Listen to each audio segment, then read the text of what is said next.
Alright guys, welcome to Casual Friday. I'm Mr. Chambers, and, well, you see, we've been in school for a couple of days now, and, well, this morning in the hallway I heard something. I heard something Miss Cassidy said. She said, I heard from a very reliable source that Tom is going to be going out with Taylor Swift really soon. Now guys, can one of you guys tell me what's wrong with that? There's nothing wrong with that. I'll tell you what's wrong with Except my wife. But Tom is too good for Taylor Swift, okay? See, things like that though, that was where sources originated, was spoken word. And many a time, many spoken word was forgotten over time. What I want to do right now is I want to do a quick activity, okay? So I just need one volunteer. We'll go with Elizabeth. Come over here. All right, the purpose of this activity is going to be, I'm going to tell Elizabeth a certain story, okay? And she's going to relay it to you guys. She's going to relay it to Megan, Cassidy, Tom, Drew, and then Austin. By the time we get to Austin, I want Austin to stand up and tell me what the story is. Okay, so.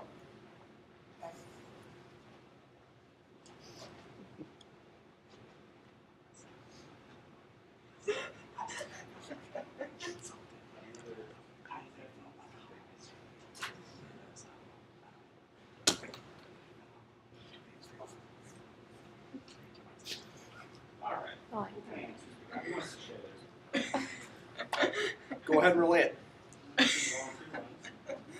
And hopefully, exactly what I said is going to be said out of Austin's mouth.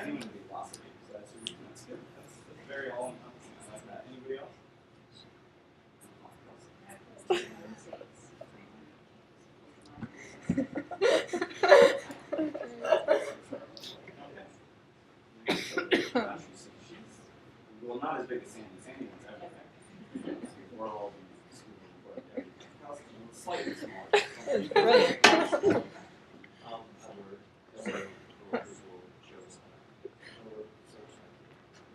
You think that would Good story, right? Perfect. I haven't heard that one in a long time. It's great. Awesome story.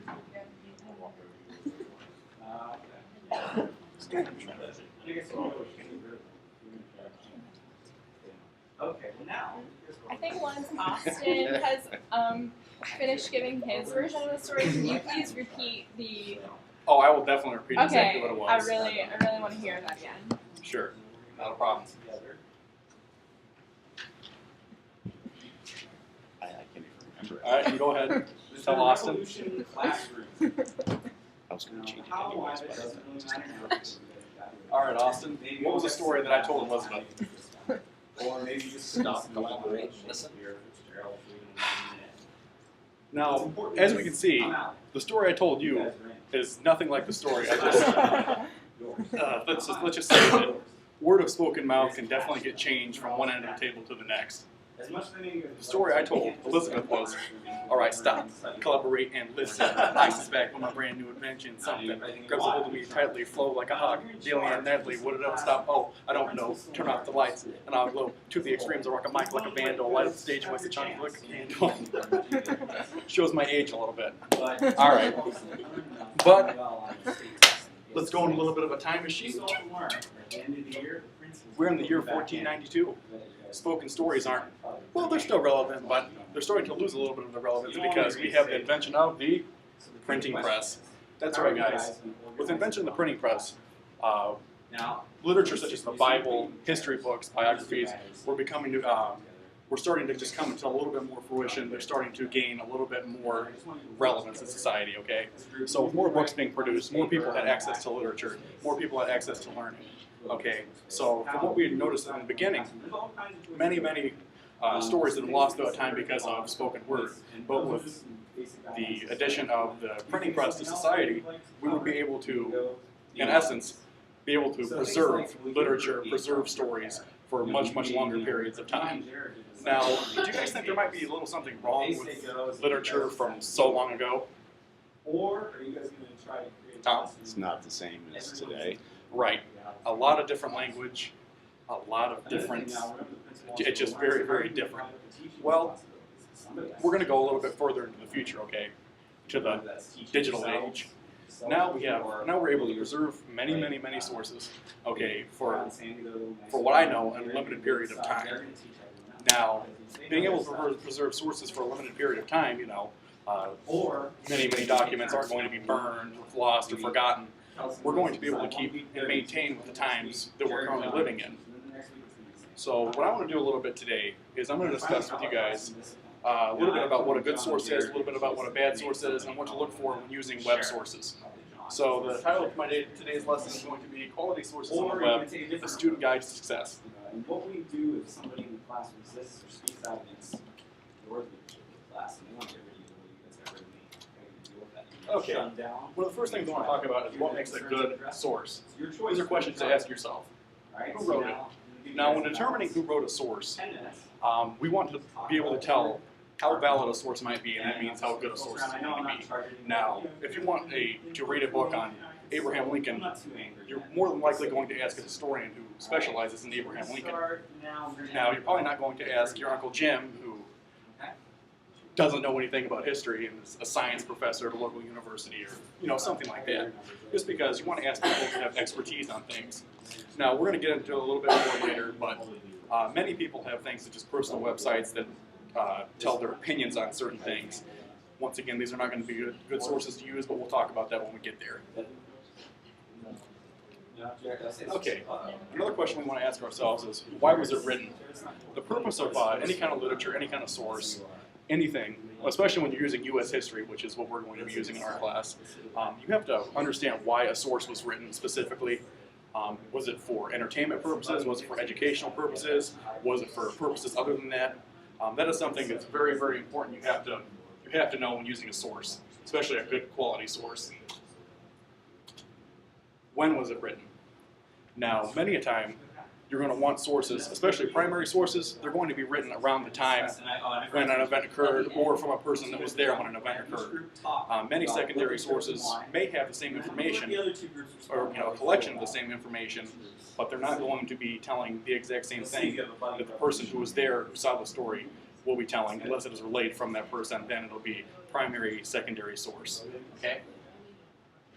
Another important thing to remember too when learning when a source was written is if you want something that is going to be more up-to-date knowledge, you're not going to want to read a book from 1948 that's going to tell about Japanese people in American society.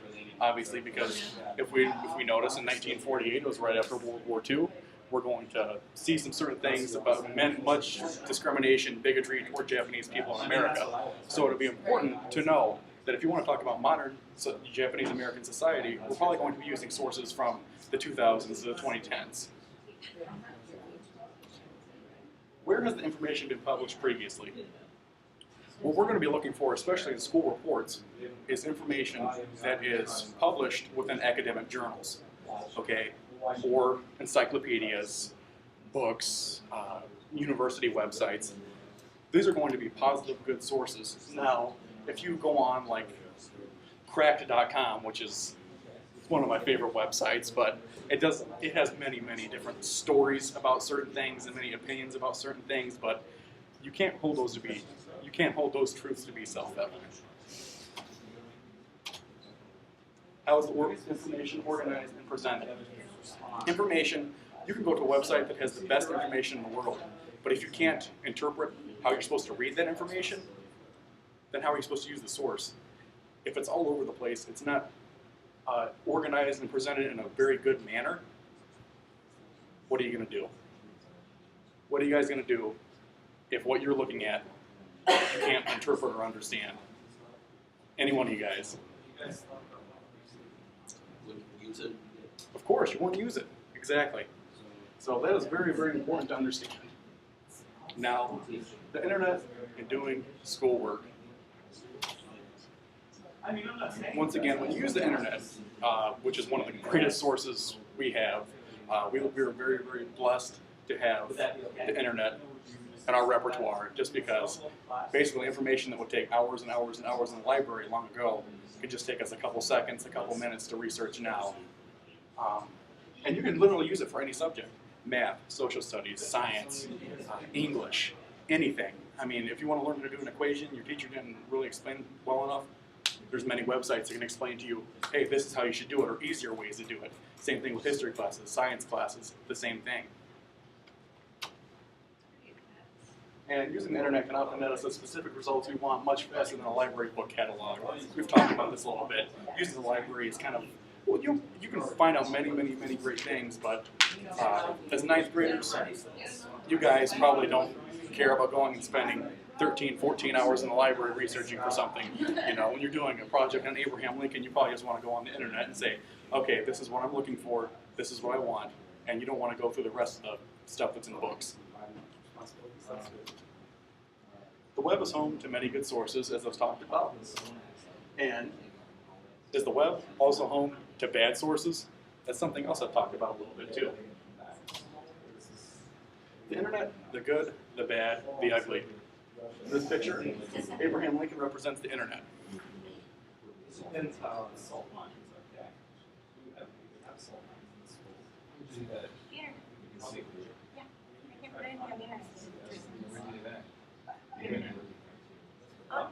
Becomes my day, and then I'm on the internet. See the great model. On Jewel. Now, what did you guys notice that might have been wrong about that scene right there? Was that guy a French model? He No. was pretty good looking. He might have been really good looking, like myself, but he is definitely not a French model. You see, what that is right there is an example of a bad source on the internet. We're going to explore a little bit more into bad sources right now, though. Okay, when deciding what types of websites to use, it's important to know what characteristics you want them to have. Okay? They provide research information from credible authors, so professors, people that have experience within the field. Okay, people who are part of research organizations, so there's many different organizations, fraternities, things such as that, that research certain things, that have a plethora of information that you're going to want to know about, like presidents, people, places, things. Okay. Government agencies, obviously like .gov websites, those are going to be really good to use. Okay. And websites that provide reliable, factual, and unbiased information. Okay, and like we talked about a little bit before, the crack website I spoke of has a lot of biased information. All right. Now I'm going to ask you guys, do you believe this is a reliable website? See, I don't know, they claim it's more effective though. Now, as you can see, the title up there is called Abe Lincoln Was a Woman. It does state, though, the world's only reliable news. Okay? But do you guys think that is a reliable source? No. No. Probably not. I guess I was.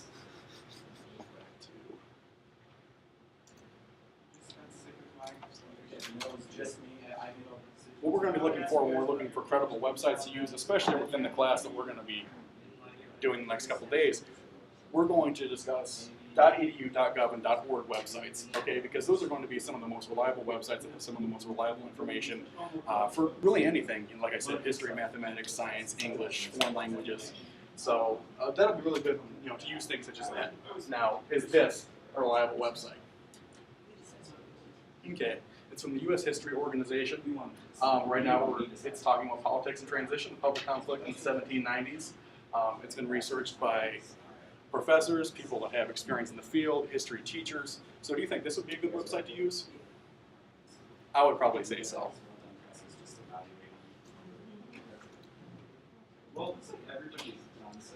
One thing I want to note though, .com websites, they may be acceptable. There are many .com websites that will have information that you guys can use in daily life, and that's fine.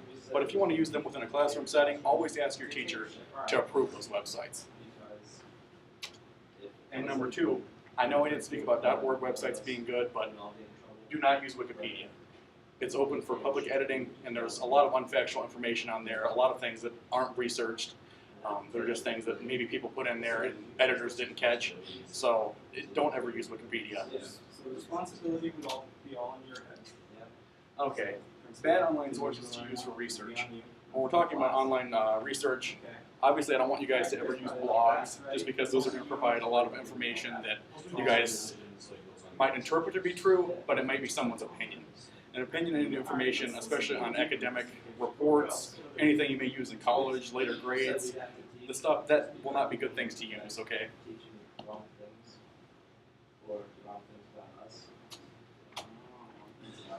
Wikis, once again, wikis, those are used to basically talk about like certain things. I mean, there's wikis for everything. I mean, there's wikis for TV shows, for certain subjects, and those are also open to public editing. One thing you guys have to keep in mind though when looking at things that are edited to the public, obviously those are not going to be good sources to use, okay? Personal websites. Once again, those might be awesome, like if you're going to like AutoZone.com or something, or like a website that might be for a personal business and you want to find out personal prices for things, that's fine. But if you want to go to Abe Lincoln, the GiantSlayer.com, well, that's just not going to be a very credible source to use, obviously. Movies. Now, there are many, many interpretations in movies that say based on a true story. Well, it might be based on a true story, but then again, isn't just about everything we talk about based on some kind of true story? I mean, think about it, all right? Cassidy's from California, okay? Cassidy can tell us all about where she lived, okay? Well, then she could talk about living in an area she never lived in. We may not know, though, because we didn't grow up with Cassidy. But would that be, would that be provided on information that is known, or hey, we could say, hey, Cassidy's from California. She probably knows all about California, when in fact she might just know about certain areas of California. Okay, so it's very, very hard to interpret things like such as movies to say based on a true story, when the true story can always be disfigured. And my favorite right here, historical novels. Once again, those can also be based upon true stories, but as I've said before, true stories aren't always true. All right, we're going to do a couple sources right now, and I'm going to let you guys decide if those are good or bad sources. Okay? So we're going to go to the first one. I think they're trying to trick us. Are you guys TheOnIon.com. No, you just have the best interest in mind? Now we see some good stuff on here, okay? We see a finance expert save struggling zoo by firing all employees and getting rid of pages. Now, isn't that awesome? Isn't that something you want to read about? It looks like a pretty good story, right? Well, what do you guys think about this website? I mean, maybe from things that you've read before or things your parents may have said about this specific website. What do you guys know about The Onion? Anyone? I'm just reading there and it says, weather hard to tell through this fog. Yeah, exactly. Exactly. There's a difference. So when we're looking, sure, It says it's America's finest news source, so it's probably pretty reliable. you would think, right? Well, not exactly. See, since this is a .com website, some students may actually think this is reliable information because some of the stories can be told in such a way to make them seem so truthful that they're like, hey, how can this be wrong? This is the main reason why you should always ask your teachers before you use .com web sources, just because things such as this are not true. This is a very biased, unfactual website that's used for entertainment purposes. But young students like yourselves may not know this. That is why you should always, and I always stress, always ask your teacher before you use .com web sources because of things like this.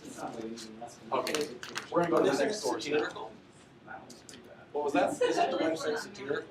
So the sake of finance expert getting rid of all the employees and getting rid of all the cages is a greater take on the finance industry as a whole. So could we glean something from that, from being satirical or a comment on the modern society? You could. You could. So shouldn't we be less quick to dismiss it as an unreliable source? You should be dismissing it as an unreliable source just because many, many things within the Onion.com are going to be, like I said, biased information. It may contain satirical things that are good takes on certain things, but hey, maybe that works for you, but what works in the classroom is not the Onion.com.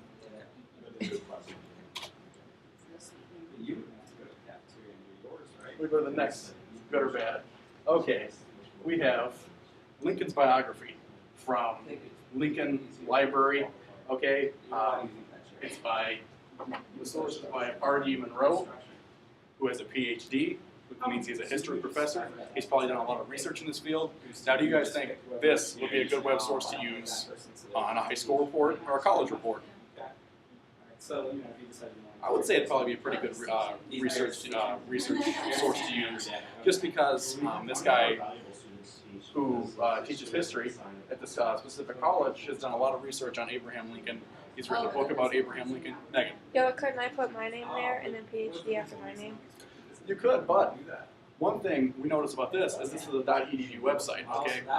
Now, if you were to put your name, Megan Carr, PhD, on a .com website, that might be a little less reliable than this person putting their name and PhD on a .edu website.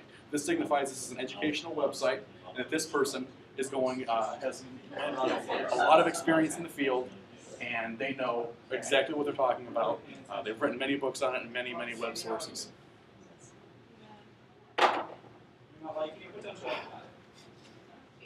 Awesome. Fair. Do you think we would be unfair? They were talking about having Better. someone like here, so he's teaching. Do you think that's fair? Does that sound like great? It's really the best person of students. Why So not? if he's not the best teacher, he will suffer. And finally, we're going to go, and this is starting to feel a little bit like an eye exam, isn't it, right? Good or bad? It's not. Good or bad? Better or worse? So we're going to go to this website right here.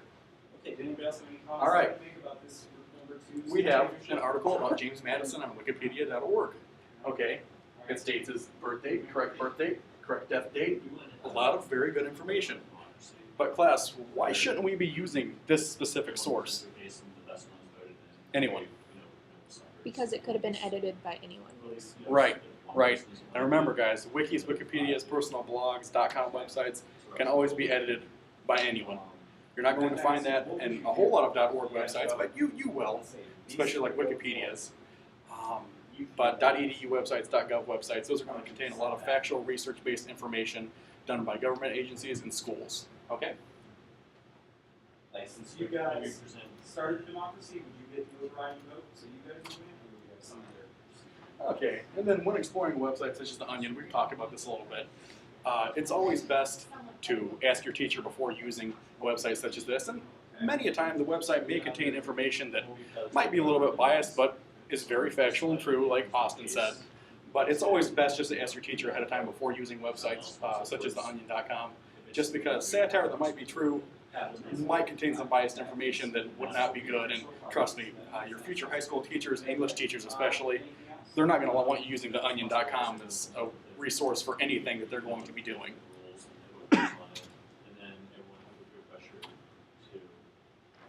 Okay, and like I said, websites such as this can be confusing, so once again, they may be satirical, they may tell a lot of true information, but since you don't know exactly what the website is, it's a .com web source, always ask your teacher. We're going to check your understanding a little bit, okay? What are some of the qualities of a good source? Discipline problems. Anyway, Tom. Let's say John. If it's online, maybe .edu or .org. Okay. What about you, Elizabeth? What do you think? If it depends on who wrote it, if it's a PhD or someone reliable. Right. And once again, there's many people that can be reliable, but those three little letters can tell a lot about how much someone will know about something. It's just a fact. What are some of the qualities of a bad source, Megan? If it could be edited by anybody. Okay, very good. What about you, Drew? What do you think? Might be outdated. Give me an instance what I talked about up here about a source that might be a little bit outdated. Well, if it's All right, well, let's do the other one. John, Jared, what do you guys think? topic in history, maybe views have changed over 20, 30 years. So Awesome. 50 years ago. Right. Right. So using something that was said 50 years ago about African Americans in America might be a whole lot different about what is said currently about African Americans in America, just because society evolves over time. And that's something you guys should always know, is that history never repeats itself. It's always evolving, and it's always revolving. Why don't we use Wikipedia, Cassidy? Because it can be edited by anybody. Very, very good. Awesome. All right, Tom, some of the examples we used today, what are some examples of bad sources we used? Bad sources would be ones like blogs. Right. 'Cause, What was one of the specific websites we looked at that Austin didn't know if that was a very good website or not? was it like The Onion? The Onion, yes. Yes. Could be true, but satirical information is not good things to use for a high school, middle school, elementary school, or a college report. Okay, why is it important for your teacher to approve certain web sources? Elizabeth. Because there may be some .coms out there, and, Mhm. and some .coms are good, You're but talking there my are language others right now. that are really bad. Awesome. Awesome, right. Any other instances where a teacher should approve a web source? What if you research it and you're like, you know what, this is going to be really, really, really good to use. Drew, why might we not use certain .org websites? Well, certain ones like Wikipedia can also be typed publicly. Right. And some organizations are actually out there to disprove certain historical things. Okay, so it's very, very important, even for .org websites, to always have your teacher check them over just to make sure, okay, this is going to be good information. You should always use this in your reports, or I would stray away from this just because, once again, we don't want you guys reporting any information from an organization that isn't quite factual. And why is it good to use the internet to find web resources or primary sources, secondary sources? Megan, what do you think? Because it's faster. They go to the library. Right. What are some other reasons why we might want to use the internet for some sources? You'd be able to find more sources than if you're just in the library. Very good, very good. What about you, Tom? What do you think? That's about the same. Speed and ease of use. Right. And a lot of things, too, is like, okay, well, if we just relied on reading your everyday paper, would we be able to tell news that's currently happening? No. But let's just say we had a current crisis in another country, such as Mexico, okay, and it's reported right then on the internet. Is that going to be reported right then in a newspaper? Is someone going to go into your house and say, you know what, I just wrote this newspaper, I'm giving it to you because it has the most current, awesome information? No. No. I mean, it would be really cool to have that, but that's just, that's not going to happen. All right, so we're going to practice a little bit using good sources, okay? Each and every one of you is going to be assigned a U.S. president. Okay? Using what you learned today about a good website, you're going to find a good website to use about this president. And I'm not going to get into complicated search engines. You guys are going to be able to use Google, okay? But once again, use what I told you about the good sources. Once you have a selected website, raise your hand, determine if it's good or bad from me. Once your website has been approved, you can write a 4 to 5 sentence paragraph about the president, something you learned, and it could be anything. You know, you don't have to write their entire autobiography, but you could say, okay, Lincoln had 5 kids. Well, tell me a little bit about the kids. Or James Madison liked to rock out. Well, tell me why you liked to rock out. Just tell me a little bit about the president. Like I said, 3 to 5 sentences, that'll be sufficient enough. I know I said 4 to 5 sentences, but certain presidents you might not be able to find a whole lot on, especially from search engines such as Google, especially with the website criteria I've given you guys. So, I did. Okay. Yeah. And okay, give your URL to me also. So the URL is going to be what you type in to get the website. It's going to be in like the upper corner right here. So for instance, www.edinburgh.edu. That will be something you can use. Okay. After you have researched and written your paragraph, raise your hand and I'll collect it. If you need more time to research the paragraph, we can go in to the next class. It doesn't matter to me. I want to give you guys time to get used to using the web resources. And finally, welcome to the new semester.